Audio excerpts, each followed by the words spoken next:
제가 그저께, 두 번째, 오늘 두 번째 곡기로, 제가 그저께 이제,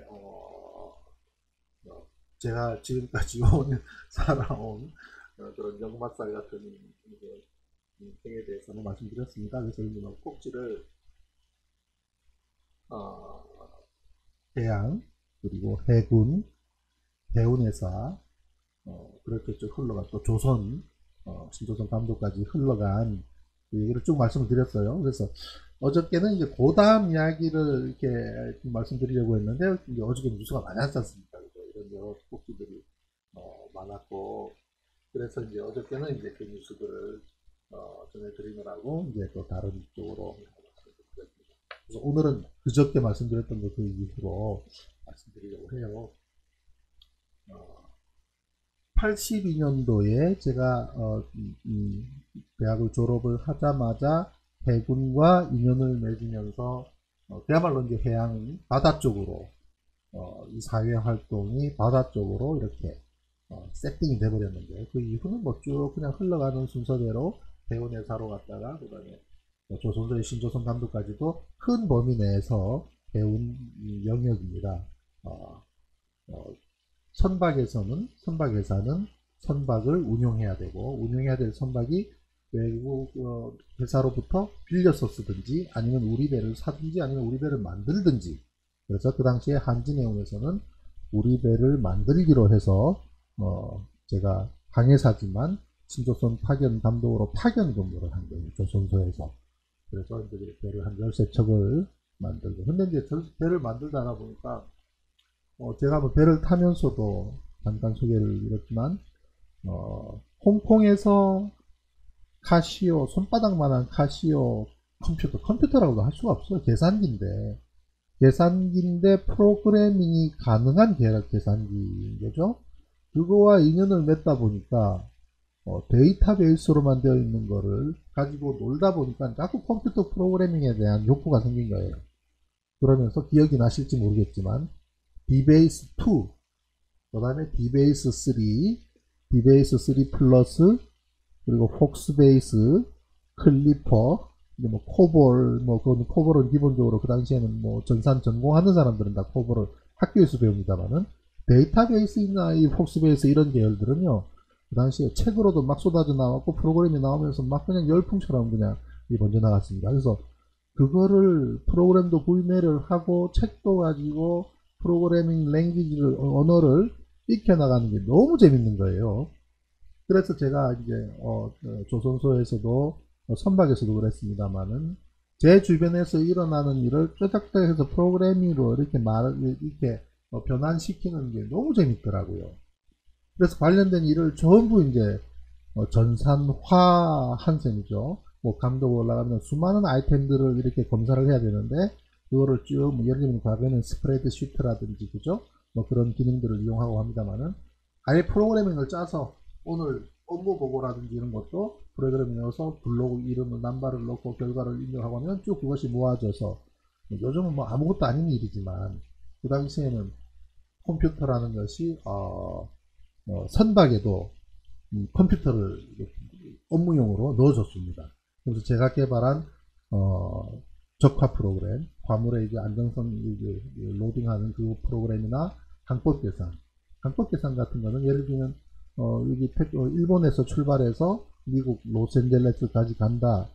출발점과 도착점을 딱 찍어주면 중간에 어디서 몇 도로 이렇게 변침해 간다는, 이거는 말하자면 지구의 무면 삼각형 계산이 되는데, 그건 2등 항해사 업무입니다. 그렇지만 컴퓨터로 계산하면 금방 끝나버리니까 그런 것들을 컴퓨터에 담아서 선박에도 장착시켜줬습니다. 아마 우리나라 조선수소에서 만든 배 중에서는 그거 장착한 데는 처음일 텐데요. 그거를 이렇게 만들다 보니 플로피 디스크 2장이 들어가던 컴퓨터 혹시 기억나십니까? 컴퓨터에 플로피 디스크, 이게 손바닥만 하면 엄청 크잖아요, 이것도. 그죠?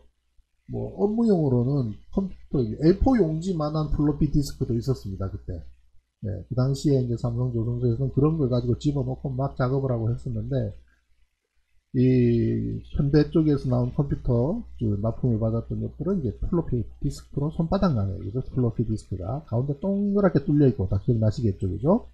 예, 그거를 이 2장을 놓고 A 드라이브, B 드라이브, 2 드라이브 플로피 디스크고 하드 디스크란 개념이 없었습니다. 하드 디스크 없었습니다. 한참 뒤에 하드 디스크가 286, 386, 486, 그 다음에 펜티엄 이렇게 이제 변화해가는 하드웨어, 하드 디스크의 발전의 역사가 또 우리나라 데이터의 발전의 역사와 또 맥을 같이 하지 않습니까? 아무튼 이제 뭐 그런 거를 만들어서 가지고 막 이렇게 하다 보니 조선소에서 업무에서의 피로함을 상당히 많이 있게도 해줬지만 너무 재밌어가지고 하루에 감독 업무를 끝내고 그냥 그 자리에서 사무실에서 저녁 밤늦게까지 컴퓨터 프로그래밍에 푹 빠졌었습니다. 뭐 빠진 정도가 아니에요. 아예 프로그래밍에 뭐든지 내 손에만 걸려라. 전부 전산화 시켜주고 이런 걸로 해서 그러다 보니 우리 한진해운에서 신조선 감독팀이 제가 그때 근무했던 거제 삼성조선소뿐만 아니라 대우조선에도 있었고 현대조선에도 현대중공업에도 있었습니다. 각계 팀이 있어서 대장님은 부장이나 차장이 대장 하시고요. 그 다음에 이제 과장급이 또 기관 파트를 맡고 계신 과장님이나 대리님 계셨고요. 그 다음에 이제 사원도 있고 또 다른 전문가도 있고 저 같은 경우는 말단 사원이었습니다. 말단 사원으로 신조선 감독을 한 거예요. 사실 신조선 조선소의 감독으로 간다는 거는 굉장히 큰 일이었습니다. 왜냐하면 선박이나 그런 보통 경험이 굉장히 많은 항해사들이 주로 많이 갔는데 저는 그렇지도 못했지만 가면 일단은 무조건 선주 감독이기 때문에 이사급 대우를 해줍니다. 차도 하나 내주고요. 그때 저는 포니2 기억나십니까? 포니2하고 이제 25평 아파트를 거주할 수 있도록 이렇게 해주는데 26살 총각한테 그렇게 제공해 줬습니다. 참 지나놓고 보면은 제 인생에서 가장 그때가 금기가 같았던 생각을 많이 합니다. 그래서 이제 그 신조선 감독을 하면서 이제 모든 우리 그 신조선 감독 팀들한테 제가 개발한 프로그램을 가져가서 이렇게 넣어주고, 왜냐면 본사에서 그게 편하니까, 레포트가 확실하고 편하고 하니까 다른 이런 감독실에도 그러한 보고서가 나오면 좋겠다라는 의견도 있고, 가서 또 깔아주고 이렇게 쭉 이렇게 했었어요. 그러다가 부산에 조선공사가 있었거든요. 부산의 조선공사. 그리고 부산 영도조선소였죠. 조선공사가 굉장히 어려워지면서 막 이제 다른 곳에 인수되는 과정에 있던 중에 우리가 만들어야 되는 배를 다른 조선소에서 만들다가 부산에서도 만들어야 되는 일이 발생을 합니다. 그래서 이제 부산 조선공사에서 발주를 주고 거기서 선박을 만들어야 되니 새로운 신조선 팀이 또 갖춰져야 되는 거였어요. 그때는 제가 이제 32대 대리였습니다. 한진해운의 대리로 있는데 저를 부산의 총괄 수석 감독으로 발령을 낸 거예요. 본사에서 우리 당시 본사이사님께서 저한테는 굉장한 영광이었죠. 기껏 32살 대리가 한 조선소의 신조선 팀을 새로 꾸리면서 총괄 감독으로 발령을 한 거니까 저한테는 어마어마한 영광이었습니다. 그래서 이제 그 네 사람이 한 팀이 되어서, 물론 부산에 있다 보니까 부산에 이제 한진해운 부산지사와 가깝고 거기서 기간 파트는 그쪽에 많은 이제 공무감독들이 계시기 때문에 기간 파트에 대한 감독은 부산에서 지원받을 수 있다는 큰 장점이 있었습니다만은 저는 선체, 선장, 항해, 이쪽 항해 운용, 그다음 항통장비, 선실 이런 부분의 감독을 커버하기 위해서 대한항공에서 파견 나온 이 울트라소닉 초음파 전문가와 함께 이제 선체의 감독을 맡으면서 총괄 수석 감독을 맡게 됐는데, 문제가 뭐냐면요. 조선공사가 한진중공업의 인수가 돼버린 거예요. 제가 속해 있던 한진해운의 한진그룹이 제가 감독으로 나가 있는 조선공사를 인수함으로 인해서 이름이 한진중공업으로 바뀌게 됩니다. 그러면 뭐 같은 식구가 되니까 뭐 일하기 편할 거 아니냐. 천만에요. 같은 식구가 무섭습니다. 조선공사는 부실한 회사였고 부실하다 보니 한진의 그룹에 인수가 되어서 한진중공업으로 이름을 바꿨는데, 한진중공업에 새롭게 들어가는 그죠? 최고 경영진들이 다 상당 분들이 한진해운, 한진 쪽의 그룹에서 이렇게 간 거예요.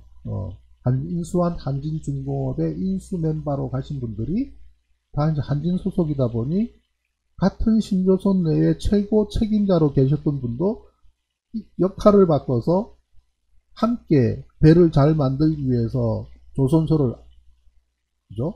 조선소를 최대한 압박을 해서 우리 좋은 배를 만들려고 했던 우리 함께 하던 분이 배를 만들어서 수익을 창출하는 조선소의 경영진으로 가는 상황입니다. 이건 굉장히 힘든 거예요. 왜냐하면 배를 만들어서 이익을 창출하려 그러면 적정하게 허용하는 선에서 조선소 입장에서 최대한으로 이윤을 빼내야 되거든요. 배에서. 그럼 설계든 뭐든 여러 부분에서 어떤 이익 창출을 위해서는 그레이드가 자꾸 낮아지는 경향 쪽으로 갑니다. 처음에 계약할 때는 이런 사양이지만 그것이 가다가 어떻게 바뀌든 어떻게 하든 그것이 점점 그레이드가 낮아지게 되면은 그 모든 이 소매나 이런 것들은 우리 선박에 고스란히 많게 되는 거예요. 그러니까 매일 아침마다 일어날 때마다 이 고통이 뭐냐면 오늘은 또 어떤 데서 우리를 속일 것인가, 어느 검사에서 어느 단계에서 우리가 몰랐던 부분들에 에러가 나거나 빠지거나 누락되거나 갑자기 바뀌어버리거나 심지어는 계약서가 버젓이 존재하는데도 그거와 다른 메이커 제품을 딱 앞에 놓고 이걸로 바꿨으면 좋겠다고 막 압박을 하고, 그러면은 그것을 최고 책임자로 올라가면 과거에 모셨던 분이 최고 책임자로 있고, 그때는 그 한 1년 반 기간 동안은 최악이었습니다. 아침에 일어나기가 싫었어요. 오늘 하루 또 가서 옷 작업복 갈아입고 가는 곳곳마다 전쟁을 벌여야 되고 싸움을 해야 되고, 그 다음에 검사를 마치고 나면은 레터를 해서 조선소로 날려보내야 되고, 그 다음에 전부 리젝트를 해야 되고, 현장에서 한번 리젝트하면 모든 스케줄이 그냥 하루 이틀 늦어져 버리거든요. 그러면은 QC라든지 이런 현장에 계신 분들은 거의 뭐 눈빛이, 이거는 전쟁입니다, 전쟁. 그냥 상당한 위협감을 느낄 정도의 상황까지.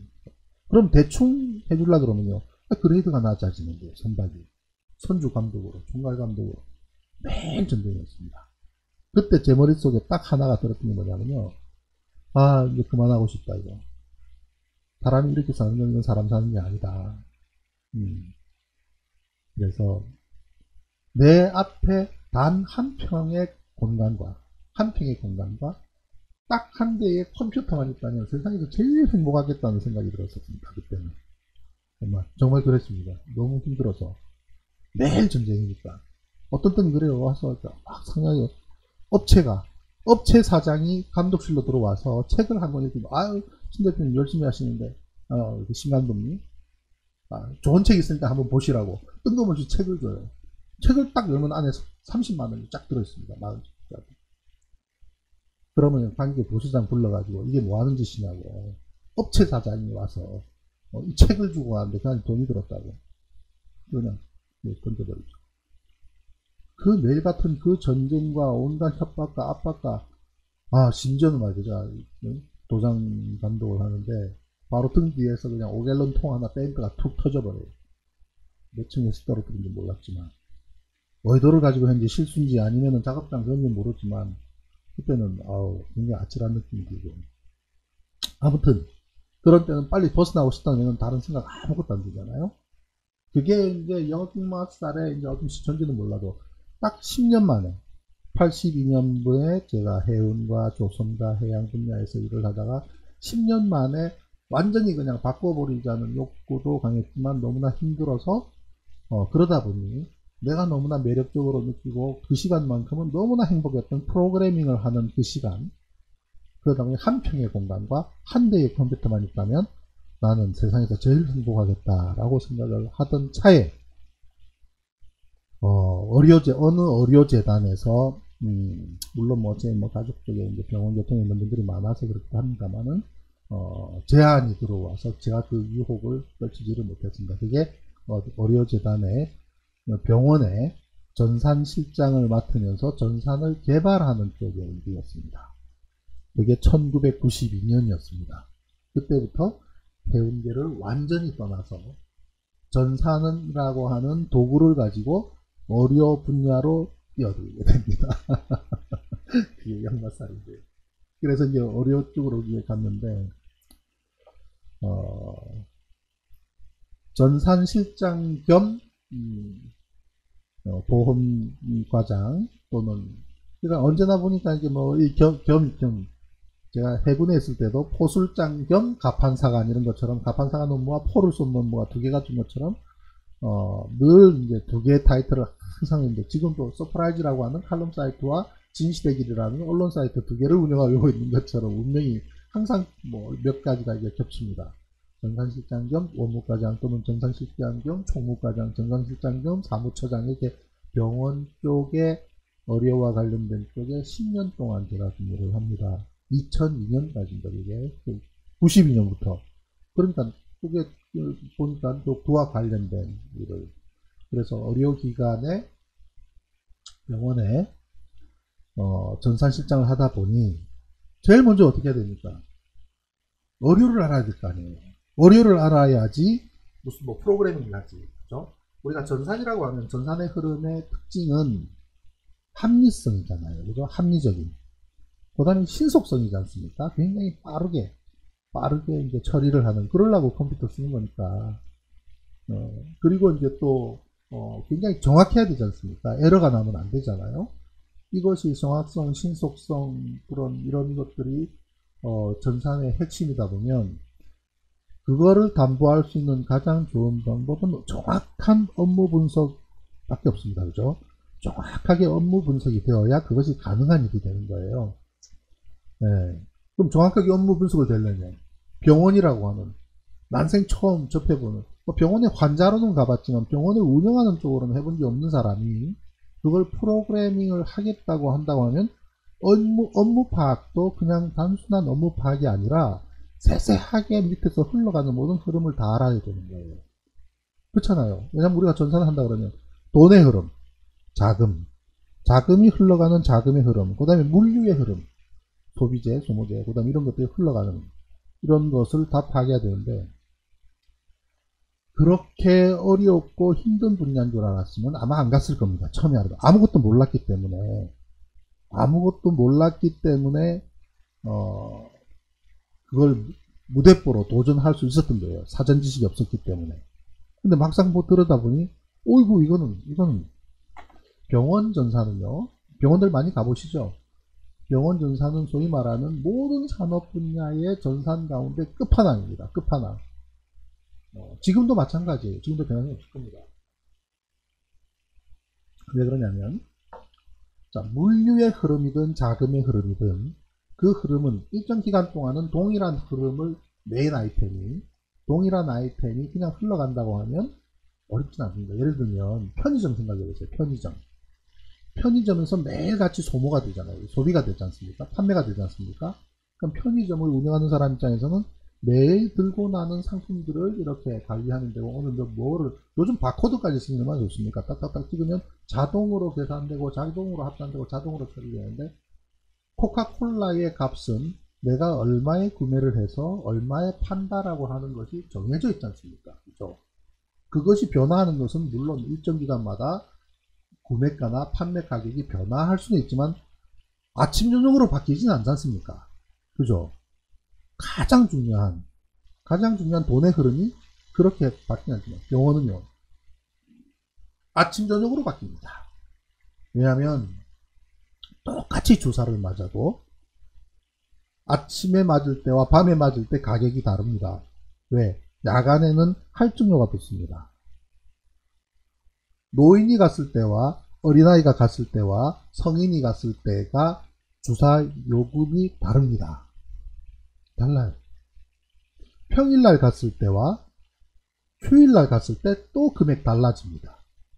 가격이 다 다릅니다. 또 처음 갔을 때와 두 번째 갔을 때 가격 다릅니다. 관장하는 겁니다, 이게. 그 당시에 의료보험이라는 제도가 우리나라에 들어오면서 우리나라 의료보험제는 세계적이지 않습니까? 그게 세계적입니다.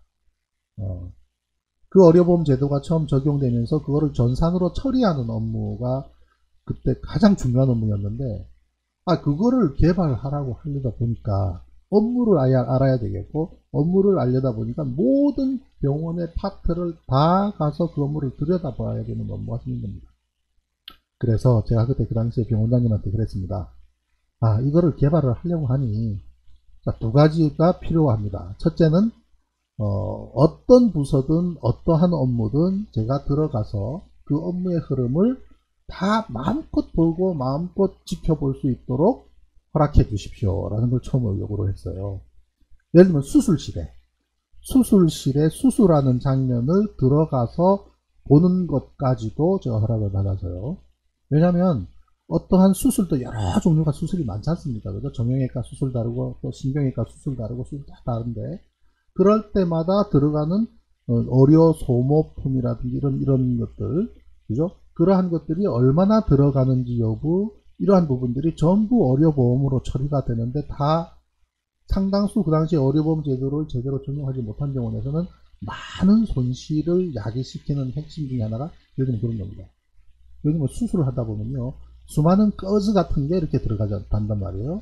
그러면 의료보험은 2개밖에 허용을 안 한다. 그런데 3개, 4개 쓰면 나머지 더 이상 쓰는 것만큼 병원에는 손실로 오게 되는 그런 거예요. 예를 들면 내과 처방을 해도 어떤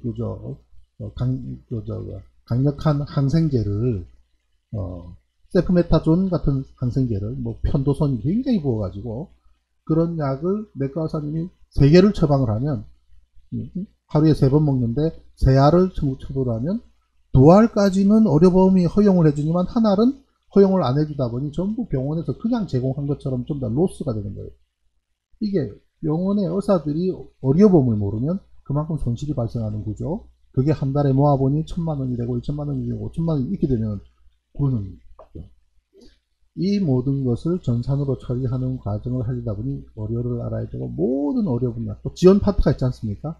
방사선이라든지 임상병리실이라든지 이런 부분까지도 세세하게 가서 그 사람들이 검사하는 아이템이 무엇이 많고 뭐 때문에 검사를 하며 그 검사를 하면 결과치가 얼마가 되며 이 검사치가 정상 범위, 노멀한 범위와 정상치를 벗어나는 범위에 들어왔을 때 어떻게 거기다가 빨간색으로 표시해주는 것, 그런 모든 전산의 과정을 알면 업무를 알아야 되는 거예요. 그러다 보니 업무를 알아야 되고 그 다음부터 전산을 알아야 되잖아요. 병원 전산을 알아야 되잖아요. 그래서 제가 그랬습니다. 부산의 고신의료원, 우리 병원장님이 또 고신의료원 쪽에 교수를 하셨기 때문에 부산의 송도동 뒤쪽이 가면서 고신의료원에 6개월간 파견을 6개월간 고신의료원에 전산실에 파견 근무를 요청을 해서 3개월로 끝났습니다만은 대학병원의 전산 흐름을 제가 가서 아침 새벽 일찍 가서 책상 다 닦고 출력하는 거 종이 다 정리하고 바닥 쓸고 하면서 대학병원의 전산을 또 익혔습니다. 네, 32살 때 그랬습니다. 그래서 그거를 다 익히고 그 다음 또 병원에 가지고 와서 대학병원에서 운영되는 전산 시스템, 의료보험 처리 시스템을 클리퍼라고 하는 랭귀지를 이용해서 병원급에서 적용이 되도록 변환을 시키는 작업을 했었습니다. 한 6개월 정도 해서 병원급에 딱 적합된 프로그램을 만들되 새로 만들 때는 어떻게 합니까?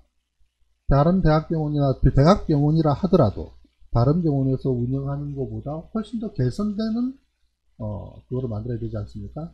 업무를 파악을 하다 보니까 그런 아이디어가 생기더라고요. 예를 들면 의사분들이 처방을 내리는 내용이 의료보험에 딱 맞닥뜨렸을 때 어디서 부딪히는지 여부를 컴퓨터는 쉽게 찾아내잖아요. 그러면 빨간 마킹이 딱 뜹니다. 아, 이거는 2알까지 의료보험이 적용이 되는데 많이 오다를 내리기 때문에 요만큼은 손실이 된다라는 것이 메시지가 뜨게 되면 그걸 모았다가 한 번씩 회의를 할 때 알려주는 기능. 그거 의료진 입장에서는 환장하고 미치는 거예요. 왜냐면 아니 이 사람에 따라 다 다른데 사람에 따라 증상이 다르고 모든 적용하는 게 다르기 때문에 어떤 사람은 한 알 줘도 되고 어떤 사람은 3알 줘야 되는 상황이 항생제라고 해도 되는데 그거를 의료보험이라고 하는 법적 제도가 제한을 한다는 것이 의료 행위에 대한 침해 내지는 어떤 그런 것을 제약하고 제한을 하는 걸로 인식이 되는 겁니다.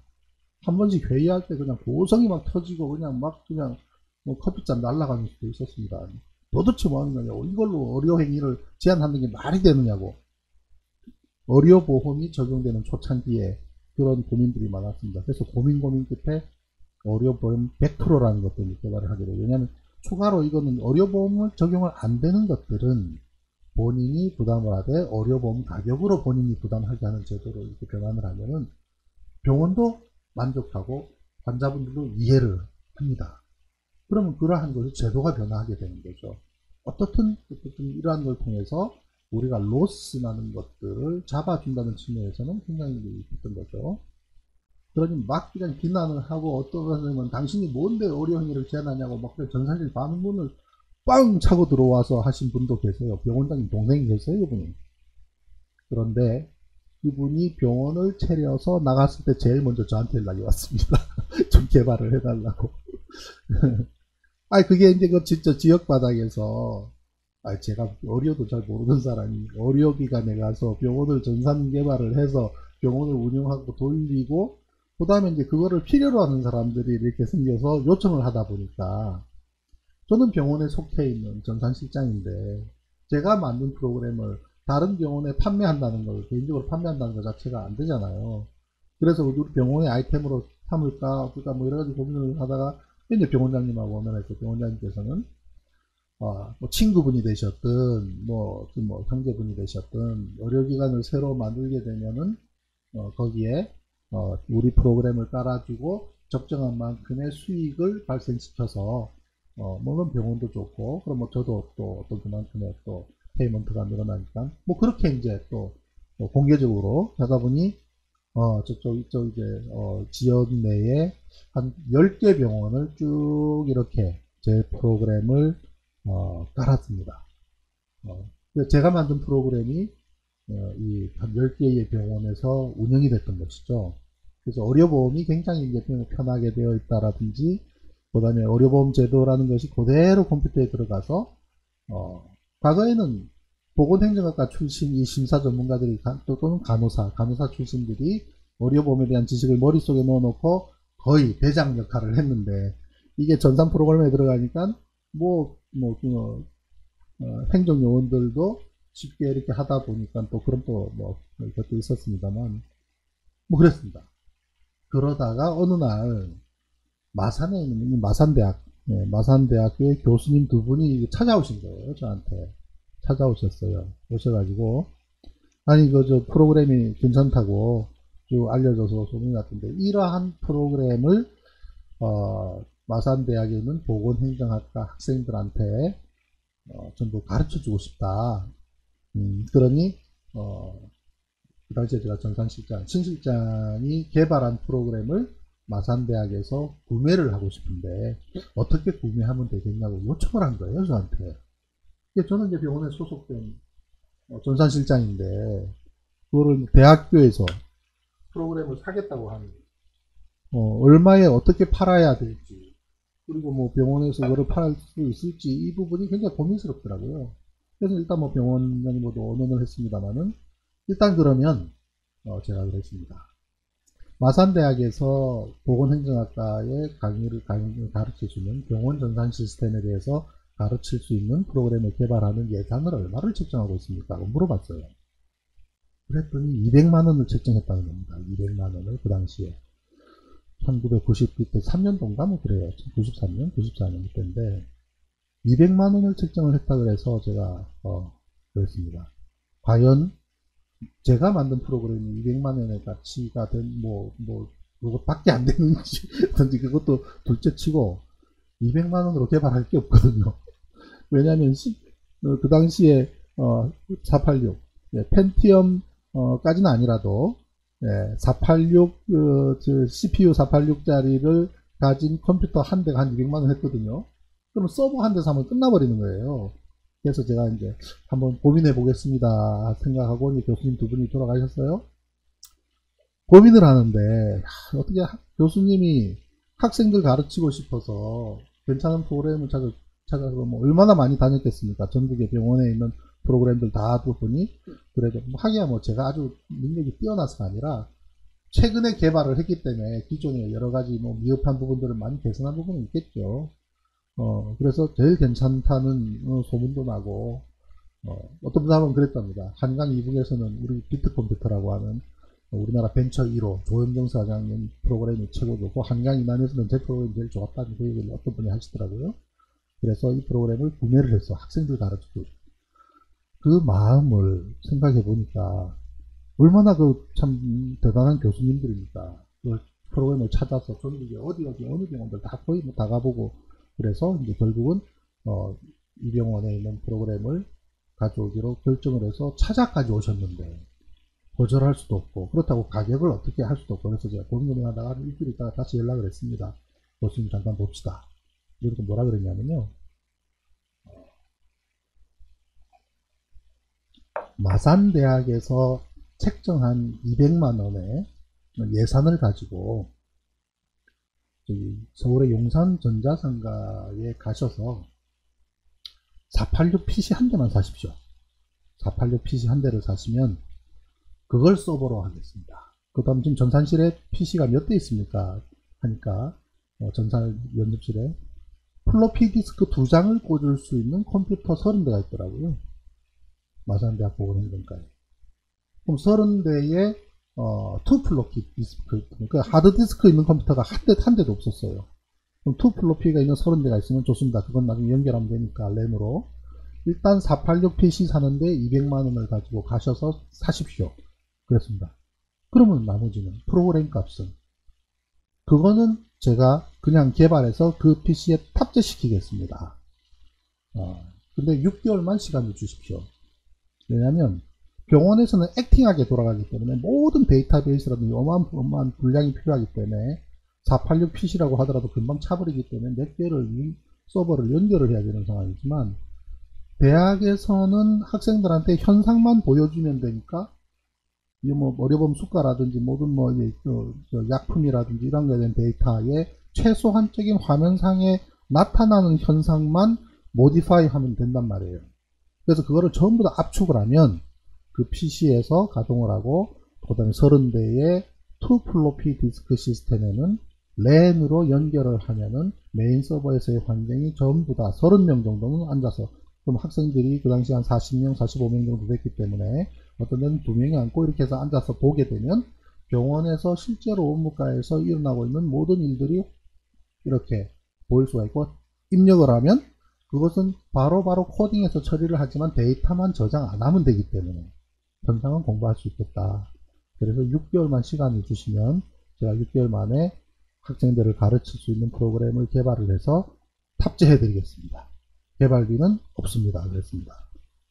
왜냐면 그 교수님들의 마음에 너무나 제가 해서, 어차피 저도 뭐 이렇게 흘러 가다 보니 병원이라는 곳에 가게 되고, 그 속곳에 가서 들여다 보니 의료보험 행정이라는 것이 너무나 우리 병원 그 당시에는 중요한 문제였고, 또 그걸 가르치겠다고 하는 그 교수님들의 생각이 너무나 그냥 제가 감동을 받았어요.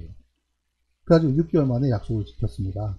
그래서 6개월 만에 가서, 근데 문제는 이제 랜을 깔아야 되는데 30대의 랜 선을 까는 거를 제가 머릿속에 생각을 못하고 있었는데, 교수님들은 예산이 200만원 밖에 없죠. 저 랜 카드를 구매하는 비용이 한 대당 3만원에서 30대 같은 경우 36만원인데, 그거를 또 추가로 또 다시 또 결제 올리기가 뭐 하다는 고민 때문에 그냥 그거는 제가 서울에 달려가서 우리 그때 우리 병원 시스템과 관련된 업체 쪽 사장님 부탁을 해서 3만원짜리 랜 카드를 15,000원에 DC를 해서 30개를 제가 제 돈으로 사와서 병원에 깔아줬습니다. 이거 학교에 깔아줬습니다. 전산실에.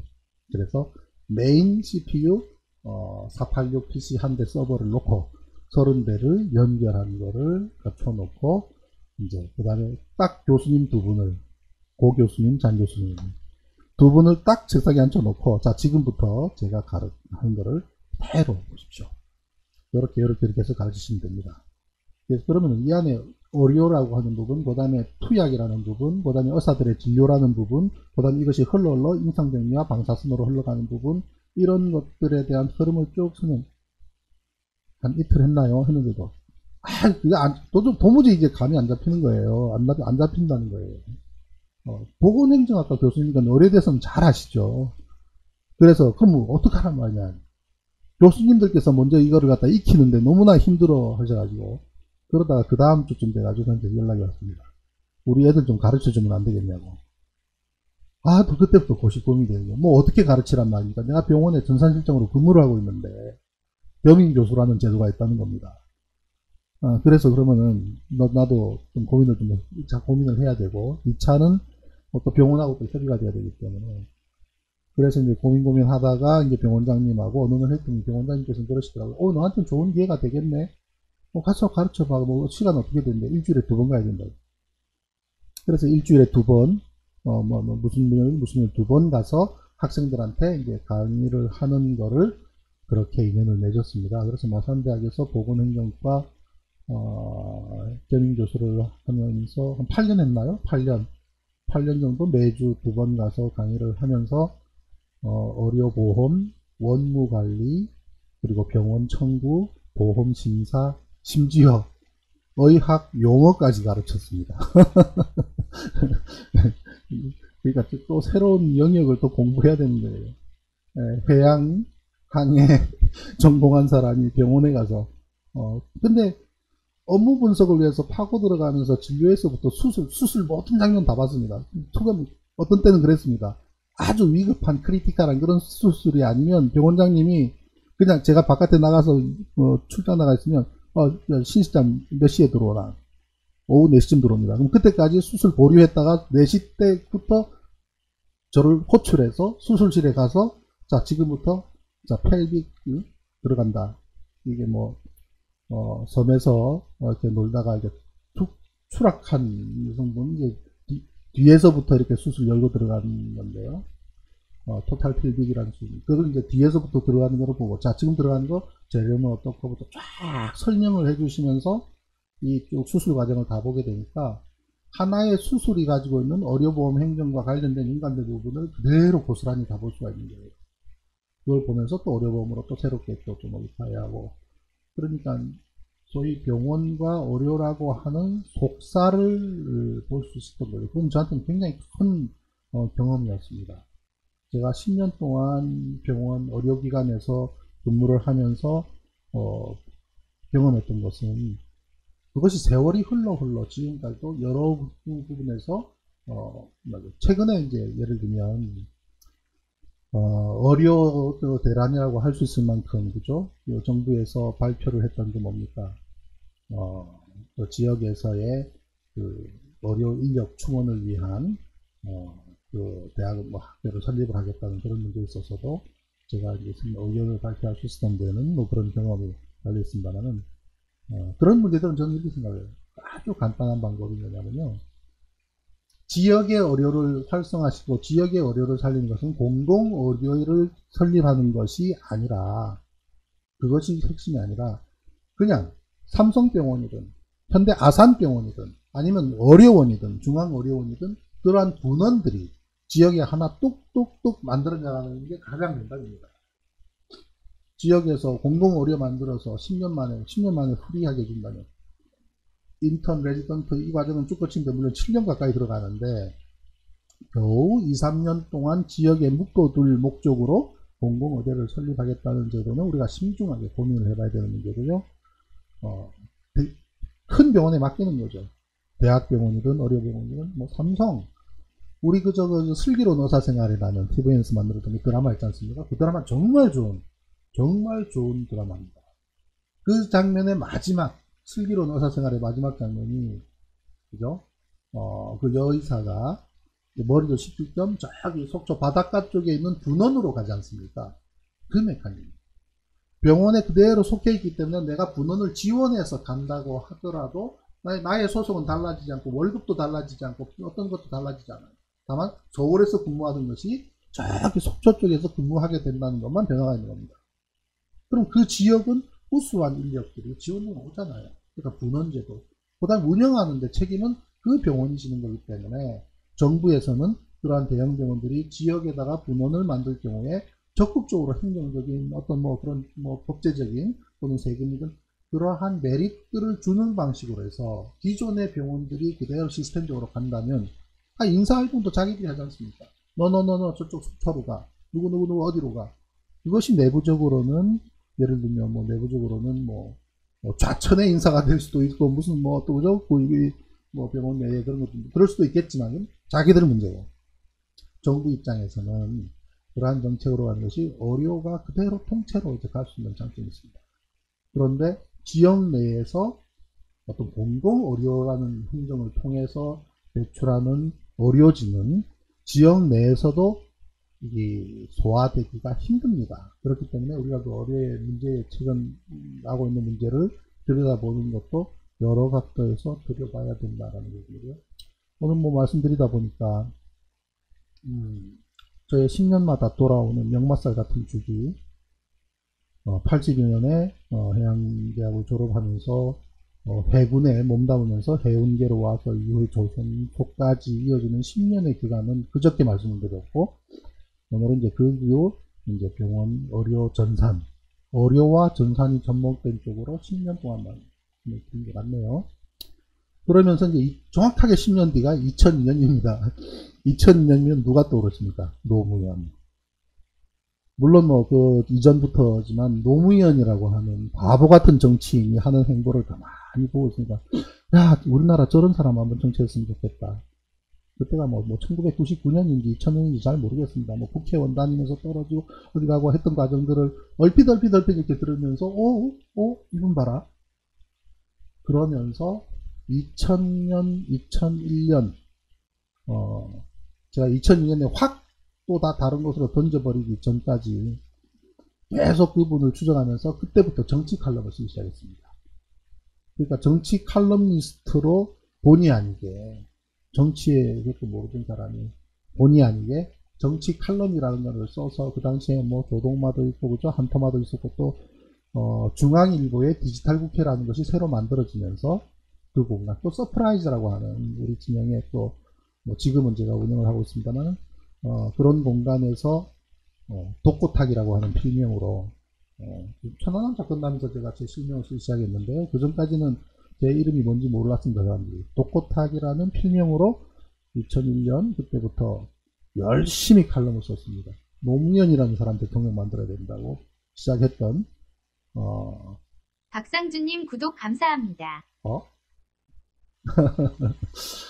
예, 그래서 그렇게 흘러왔습니다. 뭐 제가 왜 천안함 세월호 이런 얘기를 하느냐라는 그 이야기를, 그 배경 밑자락을 말씀드린다는 게 그저께 오늘 말씀드렸는데요. 예, 다음 주는 오늘은 이제 이번 주 마지막 개국 4일차 방송인데요. 지금 개국 1일차, 2일차, 3일차, 4일차는 헤아리는 거는 오늘까지고요. 다음 주 화수 목금 3월은 천안함입니다. 3월은 천안함이거든요. 다음 주는 천안함에 집중하고, 그 다음 주 천안함 3월 26일 이렇게 지나가면 또 4월은 세월호잖아요. 4월은 세월호 집중할 겁니다.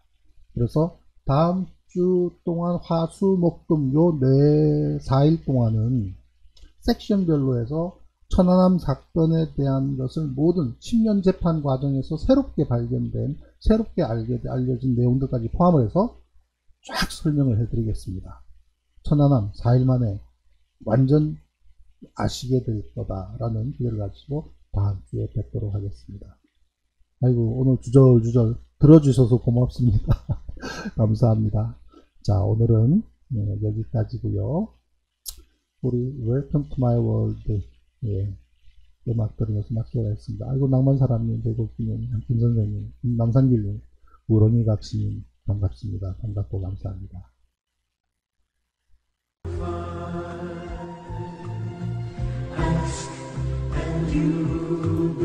김근영님, 김동원님 고맙습니다. 정은수 선생님 감사합니다. 그래서 저부터 계속 들어주시네요. 윤효천 선생님 고맙습니다. 선아님 1시간 아침 준비 잘 하셨습니까? 고맙습니다. 반갑습니다. 다음 주 화요일 아침에 뵙도록 하겠습니다. 저도 주말 잘 쉬겠습니다. 주말 잘 쉬십시오. 건강하시고요. 고맙습니다.